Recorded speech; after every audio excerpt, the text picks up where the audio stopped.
you talking about? Again, you making this about something else. This comes back to you, Skip Bayless. It comes back to you, and all I'm saying is everything you're saying is right, but at the same time, this is his day. This is what he's done. Own it. He had to own everything you were saying about him for the past 9 years. You can't give him a day? A day? Was I out of bounds? I just asked you a question. You can't give him a day? You can't give him a day? I just gave him a day.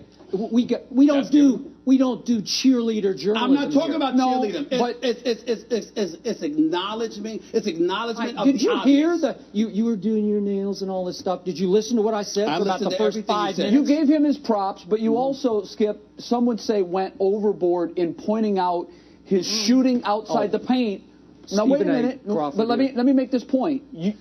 You were stressing his shooting outside the paint, but somehow, some way, you overlooked Tim Tebow's passing percentage. Not make that. Come on, because wait all he a second. does is win. Stop it. Well, Tim Tebow does not belong in the same breath with Skip? LeBron. A lot of people want to know how it's different. In Tim Tebow's body, he has 1/100th of the talent that LeBron James has. But you'll overlook his passing percentage because all he does is win.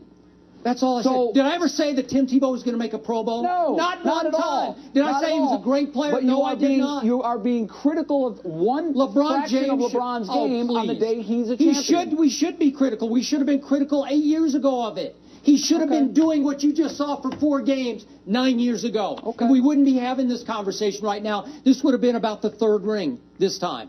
And we'd all be sitting back saying, you know what? He's got a chance to be Michael Jordan. That's what we'd be saying right now. It took 9 years and 3 league MVPs to get to this moment. Some people are saying he could be. Okay, I'm just repeating what the man himself said because he opened up his heart. First thing out of his mouth. Yeah. It's about damn time. Yeah? Yeah, that's exactly right. I'm happy for him. I just said I'm relieved for him. Maybe this is the breakthrough. Maybe this will open the door to his mind and his heart where he can just pile this on from here on. It might be. That first one often is the most difficult to get. When the gate is dropped, who knows what can happen. All right, we're off and running. There's no question about that. Well done to both of you. I know it wasn't easy for you, and you did a terrific job with all your rebuttals. I think you did. I actually think you did. We're taking a break. When we come back, 4-time NBA champion John Salley will join us at the debate desk. Much more ESPN First Take to come on the first day of LeBron James being a king. We're from Miami, Florida. We'll see you in moments. Don't sweat the technique. We worked hard, and we know what this feeling feels like. You know, we remember this feeling. And that'll push everybody in the summer. Just try to keep everybody going and keep everybody heads up. Such right. All right, there's always a loser. There's always the other side of the coin. John Salley joins us now. 4 times he was victorious in the NBA Finals. 1 time he had to experience the agony of defeat. John, thanks for joining us at the debate desk. Let's get into the Thunder now and what went wrong from them. While last night was mostly about the Heat being completely dominant, it was clear that the Oklahoma City Thunder just were not up to the moment. Kevin Durant finished with 32 and 11 rebounds, but it was completely lost in the Heat blowout. So let's debate what went wrong last night for the Oklahoma City Thunder. John, in your eyes, what was it? They went in already defeated. They came in that game defeated. They came in with that look that they wanted to play, but they didn't want to go. They wanted to give it up. I think at halftime they wanted to go home. You know, can we just end this? So you think their will was broken after Game 4? Their will, yeah. They were done after Game 4. This game right here was just, as we said, to coronate the king, but they were done after Game 4. And they came in the game when Chris Bosh is going around people like that, and you're missing dunks. And like you know, Kevin Garnett is definitely the man. He showed up. He got his 35, so we don't have trouble. Kevin We've all done it at one point or another. Don't worry. He showed up, but the rest of them didn't show up. Yeah. They just didn't show up. But I got something for you. So Padron gave out the championship cigars. Oh, those are championship cigars. Just thought I'd pass them down. All right. Come on. You got to good. at least have a championship cigar. That's from LeBron. It has 23 on it. Oh. Then he definitely won't smoke it. Yes. Not that he would have before. Yeah. So it was a team. No single player. It was just a team effort. They weren't ready for the moment, and they didn't show up. Skip, Stephen A., what do you guys have to say about what went wrong for the Thunder? Metaphorically, I mean, you watch them enter the arena. You know that Dwayne Wade, LeBron James, and those boys were there a bit early. and, you know, it's their hometown, and they're in the training room, and, you know, they get ready for battle.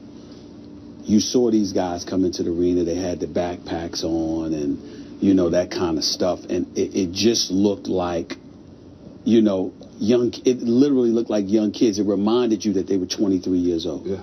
You know, and I have no doubt that Russell Westbrook and Kevin Durant will win a world championship. I mean, they're just too good. They're just too gifted. And I'm not going to sit there and for OKC. I'm saying I think OKC will win. I think they will win a championship for OKC in the very near future. I got a lot of faith in those young boys. And I don't believe that they have anything to be ashamed of. They played 4 highly competitive games. Last night, it wasn't the Miami Heat who overwhelmed them. It was the moment. It was Game 7 disguised as Game 5. It was everybody showing up. It was, you know, them people knowing that the championship trophy was in the building, that the champagne was ready, that the plastic was going to be covering the lockers. I mean, the buzz here in Miami yesterday, you could not hide from it. You could be in your hotel room in the pitch dark with headphones on, listening to nothing but music, and you still could not hide from the totality and the enormity of the moment that existed yesterday, because it wasn't just about the championship. It was about LeBron. And I told you before, Skip, Game 4 was it.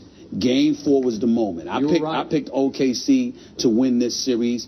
I was wrong about that, but then when we were talking about Game 5, I knew they couldn't win Game 5 because Game 4 was it.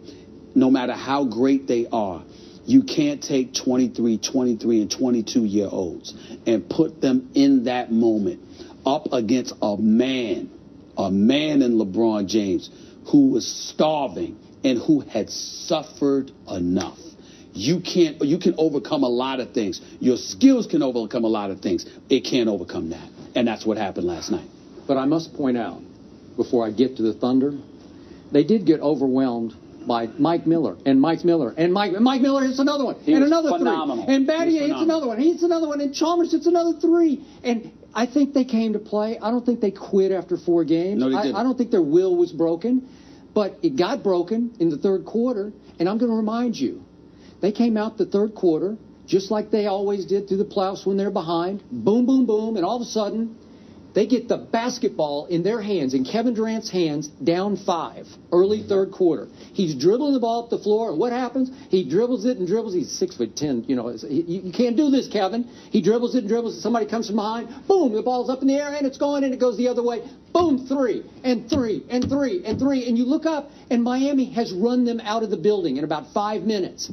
And they're down, what were they, 25 down at the end of the quarter? But my only retort to that, Skip, is that you've been around long enough to know that there are moments, like, for example, remember when Michael Jordan, your man Michael Jordan, they beat the Portland Trail Blazers, all right, and you know, for their second NBA championship, and you had everybody. I mean, I don't remember such Stacey King and Bill Winnington, and I mean, who were these people? And I mean, you know, you saw people coming out of everywhere, and they were just raining shots all over the place. You're like, what is going on here in that Game 6? Not the Game 2 when Michael Jordan hit 7 3-pointers in the first half. I'm talking about Game 6 when they closed them out. They were down 20 points, and the Bulls brought them back. Sometimes when you have such greatness representing you and your team, especially in big moments like that, you feed off of it. You know, you playing, and you weren't some scrub player. You were getting minutes, and you were balling. But it helped that you knew Isaiah and Dumas and the microwave. Vinnie Johnson was coming. You know what I'm saying? And I mean, when you have it, you have that momentum. You feed off of it. I can't tell you. I mean, certainly I was never good enough to play in the NBA. But when you're balling, I mean, your hair is standing up on your skin. You're just hyped. You just hyped, and that's what happened. Mike Miller. This man will retire. There is no doubt, because he can't stand up straight. He cannot stand up straight. What better way to go out for him? And I'm just saying, he can't. And then to see him do what he did, I mean, what is that? What is that? That's adrenaline, man. That's the moment seizing it, because you know what you're surrounded. That's all your life practicing came out in that one game last night. It's what you dream about. One last thought on Russell Westbrook. I picked the Thunder to win Game 5 and get it back to Oklahoma City in Game 6. And after I did it, I kept thinking, I just picked Russell Westbrook. I'm going to trust him now when I haven't trusted him all year.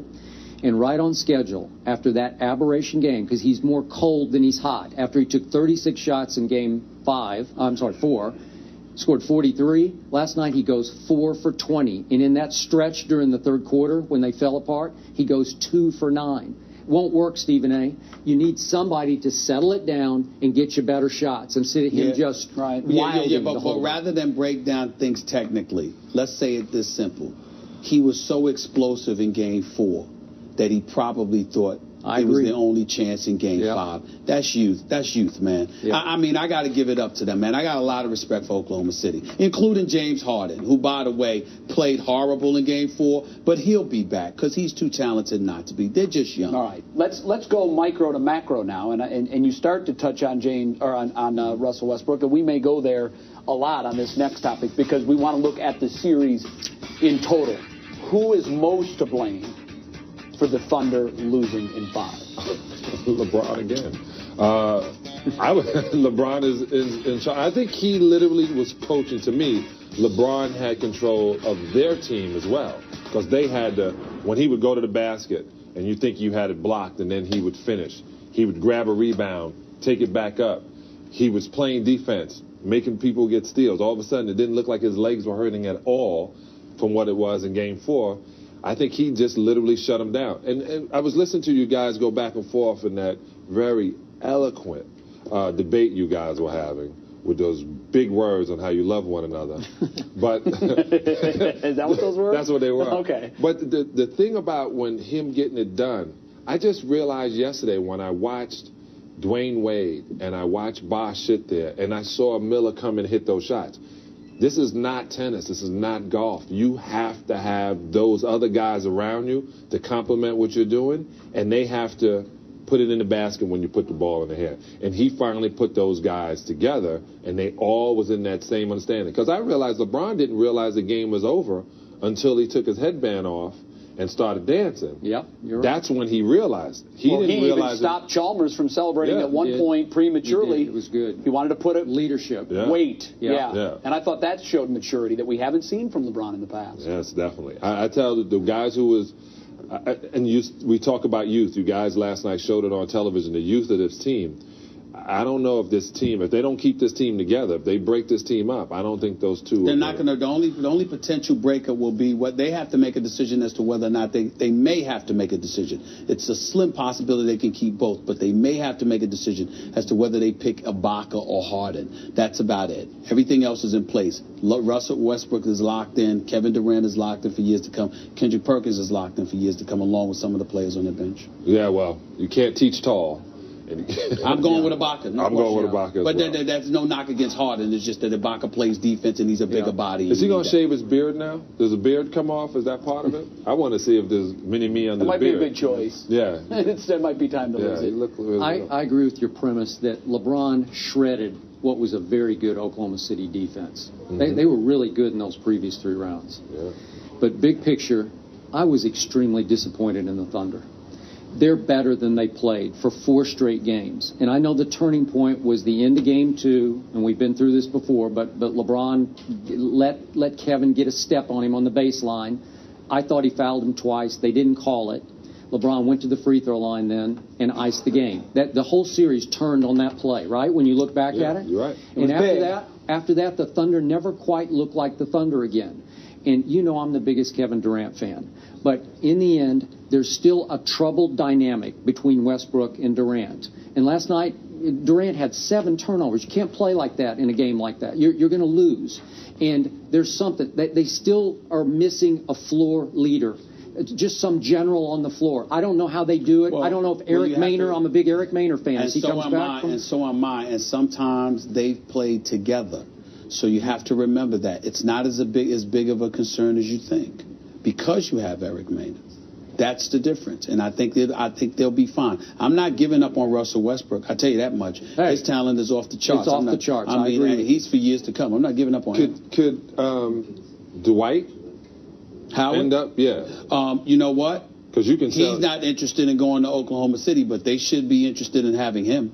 Oh, yeah, I think he's interested now in going. Well, you know what? I know that he'd rather be in Brooklyn. That's his preference. Yeah. He wants to start anew. He doesn't want to be someplace with expectations, and he doesn't want to be someplace where it's somebody else's team other than his own. Well, I think he wants to win a championship. If he wants to win a championship or have a chance, I'm telling you, got to get out the East. I'm telling you what the deal is. Yeah. I didn't say it was right. I'm telling you what the deal is. Bottom line, the Thunder ran into a team that just wanted it way worse than they wanted it at this stage and age. Yes. I think that was obvious. Yeah, they definitely played with much more desire. John, thanks. We'll see you in just a little bit.